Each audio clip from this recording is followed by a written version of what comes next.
Bismillahirrahmanirrahim. Assalamualaikum warahmatullahi wabarakatuh. Alhamdulillah wa syukurillah wa ni'matillah la haula wa la quwata illa billah, amma ba'd. Jumpa kembali di channel Sunyi Sepi. Terima kasih untuk dukungan dan support kalian yang sudah subscribe, yang sudah nitip komen, like dan share dari cerita-cerita Sunyi Sepi ini. Semoga channel kami ini lebih berkembang ke depannya.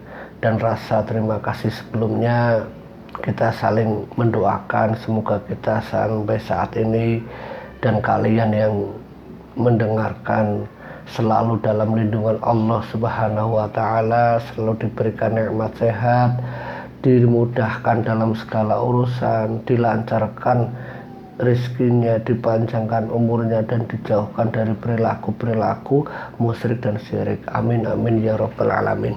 Di kesempatan kali ini saya ingin menceritakan kisah pengalaman dari seorang sopir pribadi di salah satu kota besar, tepatnya di wilayah Bekasi. Ini dia tinggal di sana. Nah, ini dia itu pulang kampung. Dia itu cerita ke salah satu tim yang akhirnya cerita itu saya angkat di sini. Sebut saja namanya Mas Ridwan. Mas Ridwan ini menceritakan kalau Mas Ridwan itu bekerja dengan salah satu majikan yang sebut saja namanya Pak Sopyan. Dan Pak Sopyan ini mengalami kejadian-kejadian yang membuat Pak Sopyan itu dalam bisnisnya, dalam usahanya itu sempat terhenti, ya karena ada masalah dengan kondisi fisiknya. Karena Pak Sopyan itu selama hampir 4 bulan lamanya itu sakit-sakitan. Dan sakitnya itu dikarenakan karena santet. Tapi sebelum diketahui sakitnya itu karena santet, awal ceritanya Pak Sopyan sepulang dari kantornya, Pak Sopyan itu baik-baik saja. Waktu itu kalau tidak salah kata Mas Ridwan itu bulan Februari. Bulan Februari itu mulailah Pak Sopyan sepulang dari kantor itu merasa badannya itu seperti lelah. Awalnya itu seperti ingin istirahat. Jadi tidak ada seperti gejala-gejala yang benar-benar secara tiba-tiba muncul dari perutnya sakit, mules-mules atau gimana, itu enggak. Jadi kondisi Pak Sopyan awalnya cuma sakit-sakitan, tapi sakit yang dirasa lelah itu ternyata berkelanjutan. Di hari esoknya dalam keadaan tubuh yang masih lelah, dia paksakan untuk berangkat ke kantor. Pak Ridwan ini mengantar sebagai supir pribadi. Dia tunggu sampai jam istirahat makan, yang kadang istirahat makannya di luar. Itu cerita kalau kondisi badannya ini mulai tidak enak dan pekerjaannya pun mulai tidak fokus. Itu hari kedua. Sore harinya sepulang bekerja, Pak Sopyan itu mulai merasakan di perutnya, di dadanya itu terasa ada yang bergerak, dan dadanya itu terasa sakit seperti susah untuk bernafas. Nah, Pak Ridwan mendengar kondisi sesak nafas bosnya, yaitu Pak Sopyan. Pak Ridwan ini mengusulkan agar Pak Sopyan itu periksa ke dokter. Tapi waktu itu Pak Sopyan ini enggan untuk memeriksakan ke dokter. Alasannya ya karena kecapean dari hari kemarin. Dan itu pun berlanjut sampai seminggu.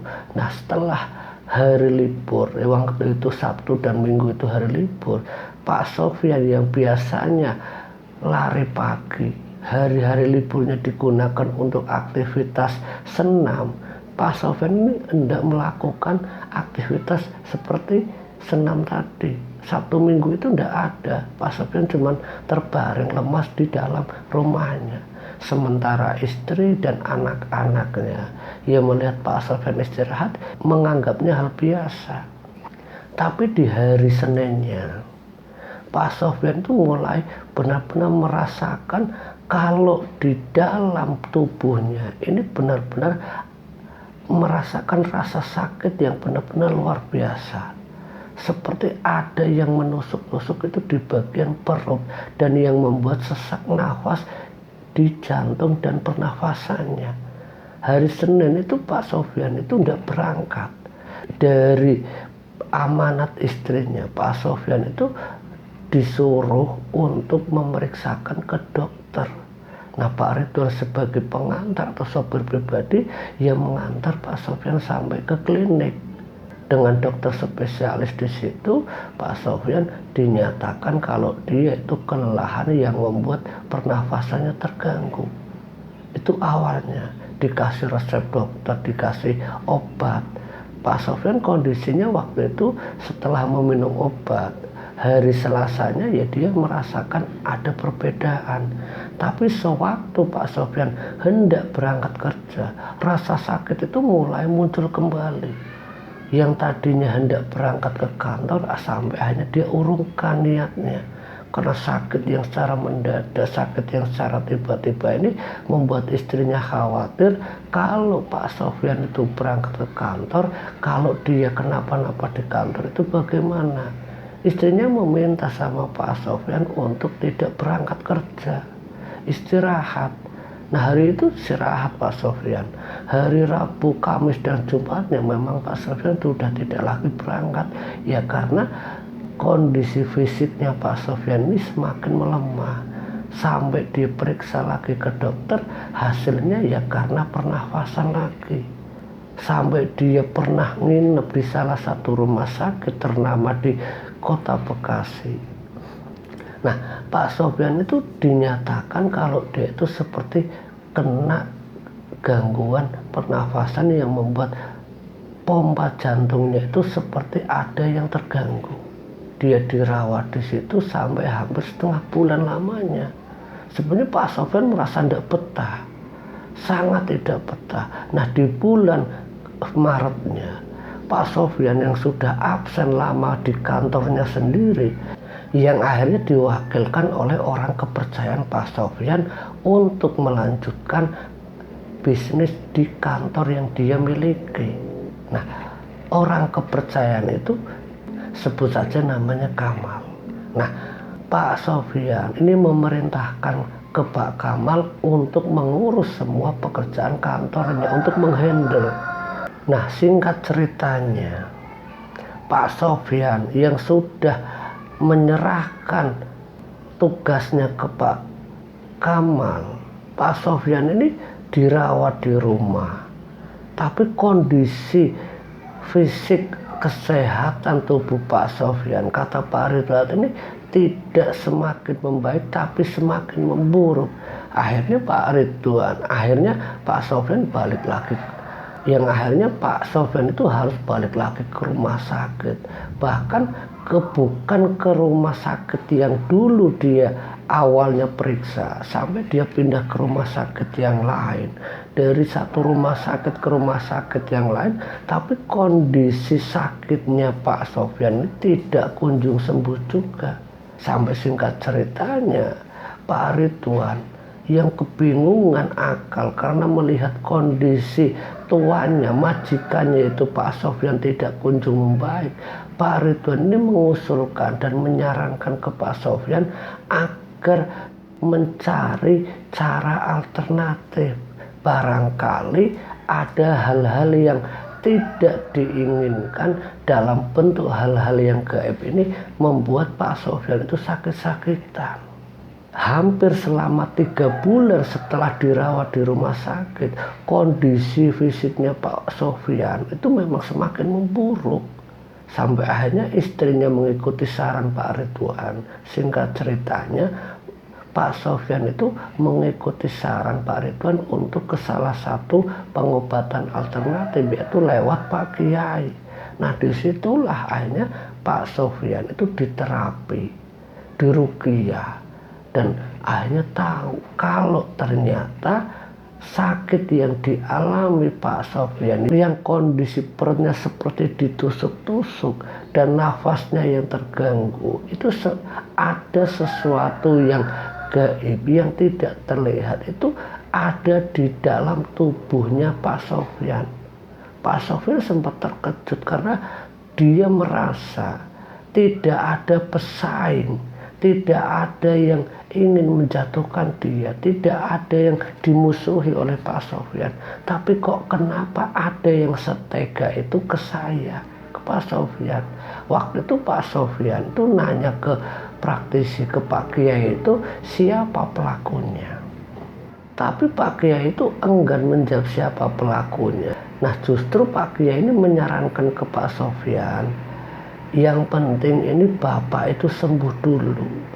Soal siapa pelakunya kita serahkan ke Sang Pencipta, yaitu Allah Subhanahu wa Ta'ala. Kita tidak perlu membalas dendam.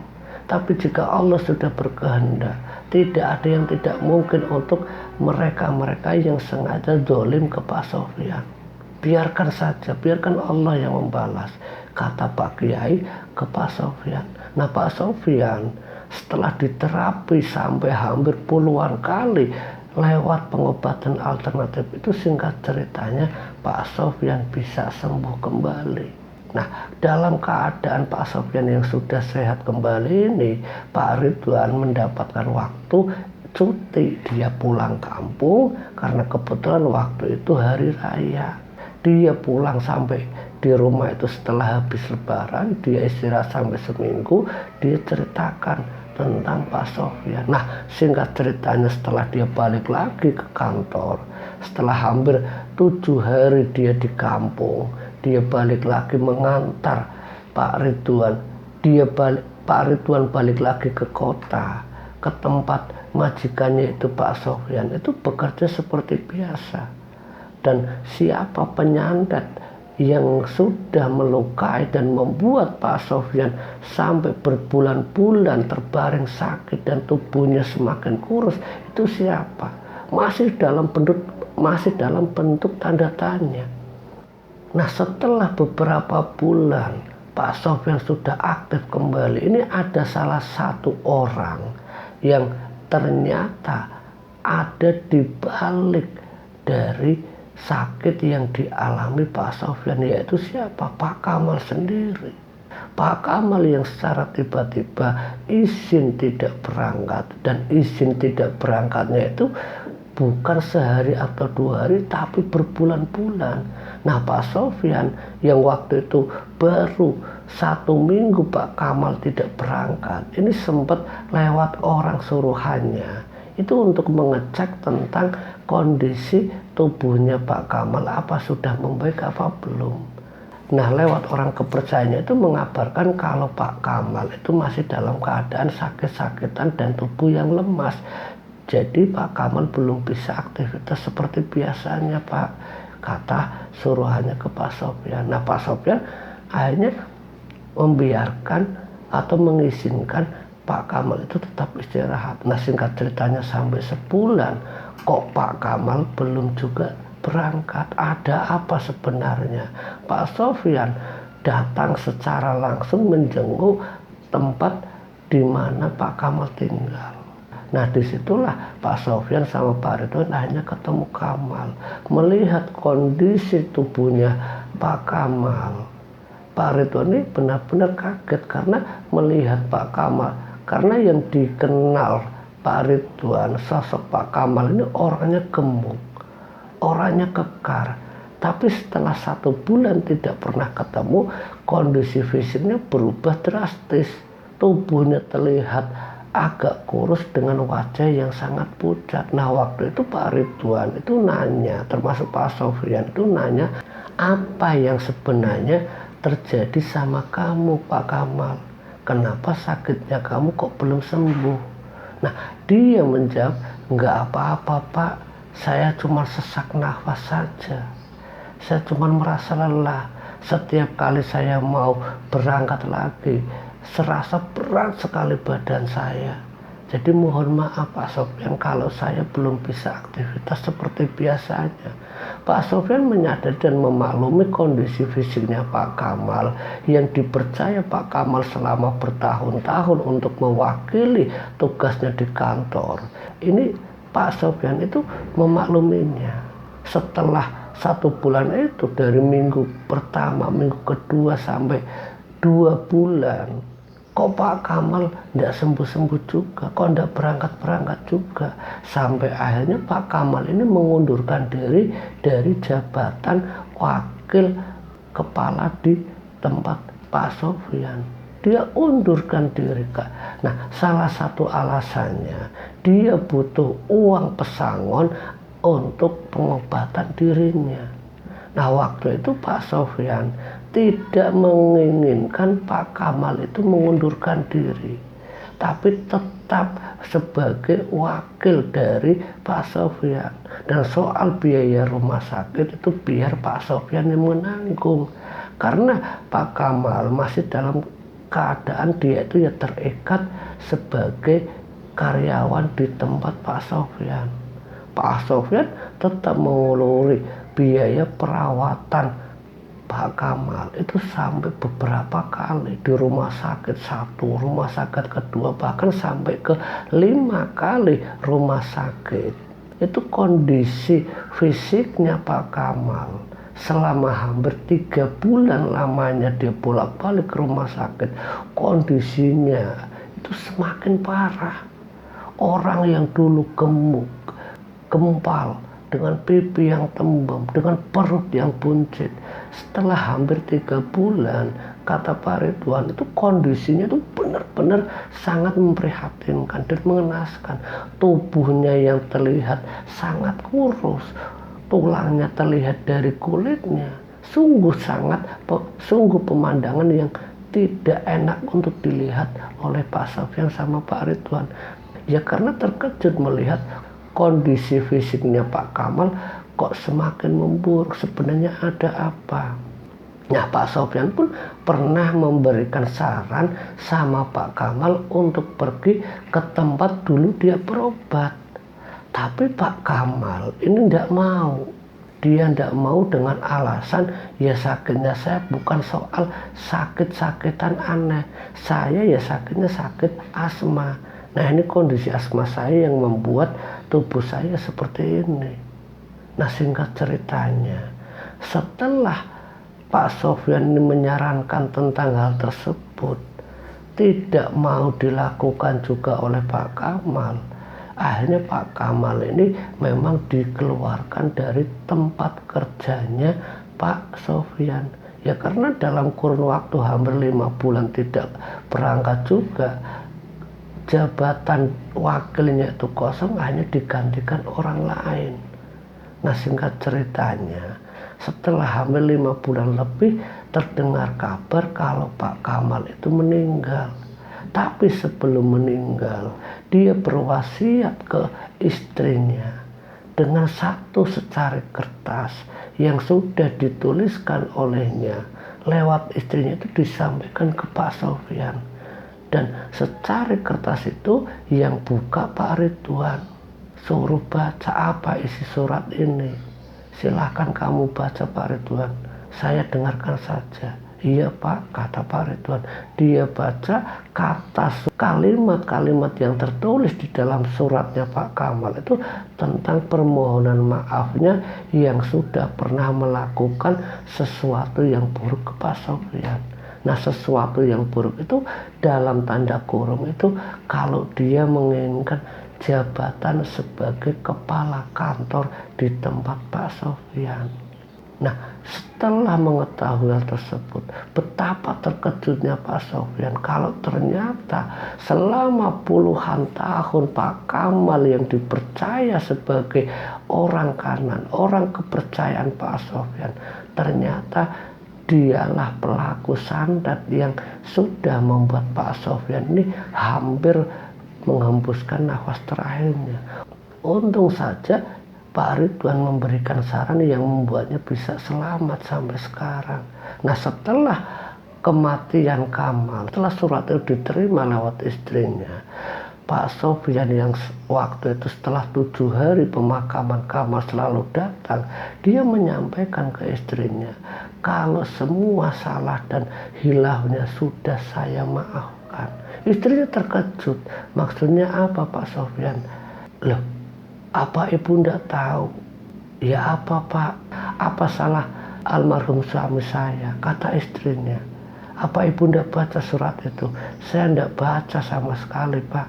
Karena itu amanat suami saya, ya saya langsung serahkan ke Pak Sofyan. Isinya, Bu, kalau di dalam secara kertas putih itu isinya, kalau dia mengakui kalau dulu saya yang pernah dibuat sakit-sakitan itu karena ulah Pak Kamal yang sengaja ingin membuat saya itu meninggal dengan cara saya itu disantet. Tapi alhamdulillah Allah subhanahu wa ta'ala berkehendak lain, saya masih diberi kesempatan hidup, dan mungkin ini asap dari suami ibu yaitu almarhum Pak Kamal. Kalau dia harus menanggung rasa sakit seperti yang saya rasakan dulu, bahkan saya pun benar-benar teringat jelas, Bu, dulu bagaimana saya sesak nafasnya, perut yang seperti ditusuk-tusuk. Saya ingat betul saat itu istrinya Pak Kamal benar-benar tidak percaya kalau ternyata suaminya sendiri itu Pak Kamal sampai setega itu kepada orang yang sudah membantunya memperbaiki kehidupan secara perekonomian, yang sudah mampu membuat rumah, memiliki mobil, memiliki motor, bahkan untuk anak-anaknya Pak Kamal yang sudah sampai kuliah. Ini keinginan untuk menjadi pemimpin di kantor Pak Sofyan, ternyata semua itu dilakukan dengan unsur sengaja agar Pak Sofyan itu mau menerima siapa Pak Kamal. Pantas saja selama bertahun-tahun setiap kali Pak Kamal meminta apapun, Pak Sofyan tidak bisa menolak. Dan dibalik semua itu ternyata ada pengaruh-pengaruh gaib yang membuat saya itu terlena akan Pak Kamal. Nah, dari kisah Pak Kamal ini, dari kisah pengakuan sopir pribadi itu dari majikannya Pak Sofyan ini, semoga menjadi kisah atau wawasan untuk kita semuanya. Ambil sisi baiknya dan buang sisi buruk dari cerita yang baru saja saya ceritakan ini. Terima kasih. Akhir kata, wallahu muwaffiq ila aqwamit thoriq. Wassalamualaikum warahmatullahi wabarakatuh.